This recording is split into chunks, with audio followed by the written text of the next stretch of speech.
Good morning বন্ধুরা। আজকে ছুটির দিন, একটু দেরি করে ঘুম থেকে উঠেছি। উঠেই দেখুন ঠাকুরের জায়গাটা একটু পরিষ্কার করে নেব। জামা টামা ছেড়ে নিয়ে দেখুন কি অবস্থা, শুকিয়ে গেছে ফুলগুলো। বিছানাটা ঠিক করে নিয়েছি, আর এবার ঘরটা একটু ঝাড় দিয়ে নেব। এই যে ঝাঁটা হাতে নিয়ে নিয়েছি। তারপর জামা কাপড় ছেড়ে ঠাকুরের জায়গাটা একটু পরিষ্কার করে নেব। বাইরে একটু বৃষ্টি পড়ছে টিপটিপ করে, বেশ আওয়াজ পাচ্ছি, কানে ভালো লাগছে।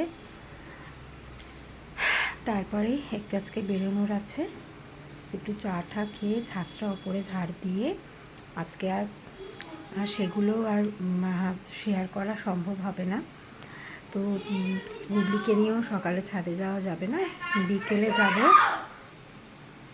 তাই জন্য আপনাদের সাথে একটু বেশিক্ষণ থাকতে পারবো না, এক জায়গায় যাওয়ার আছে।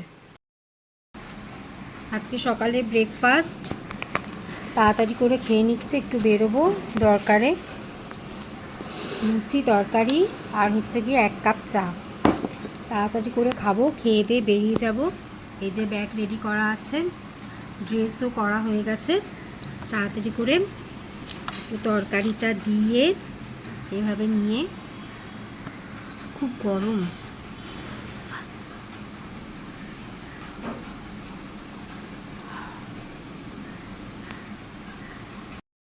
দুপুরবেলা খেতে বসে পড়েছি। কি খাচ্ছি বলুন তো আজকে?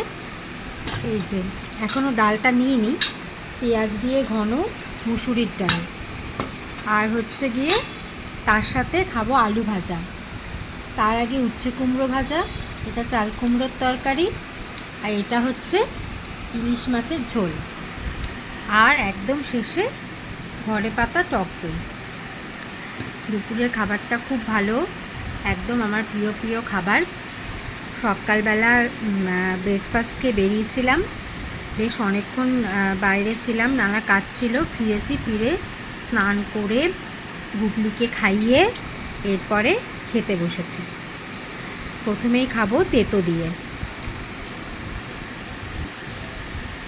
যে কোনো তেতো জিনিসই খাওয়া সবার জন্যই খুব ভালো, আর এই গরমে তো খুবই ভালো। তাহলে আমি খেতে থাকছি, আপনাদেরও নিশ্চয়ই লাঞ্চ হয়ে গেছে, আবার পরে দেখা হবে। দেখুন আমাদের যে এক্সটেনশান হয়েছে বারান্দার পর থেকে ছাদটা, ওখানে ঘর হবে পরে, সেখানে এক রাশ কাক এসে বৈঠক বসিয়েছে। ওদের মধ্যে কি আলোচনা হচ্ছে ওরাই জানে। দেখুন কত কাক বৈঠক বসিয়েছে। আমি এখানে ওদের খেতেও দিই। পাশেই পুকুরটা, সেই সেচি শাক কত হয়েছে দেখুন, জল সেচি। আর কাকেদের বৈঠক দেখুন, কত কাক আসছে যাচ্ছে। এখন একটু কমে গেছে, আরও কাক ছিল ভর্তি।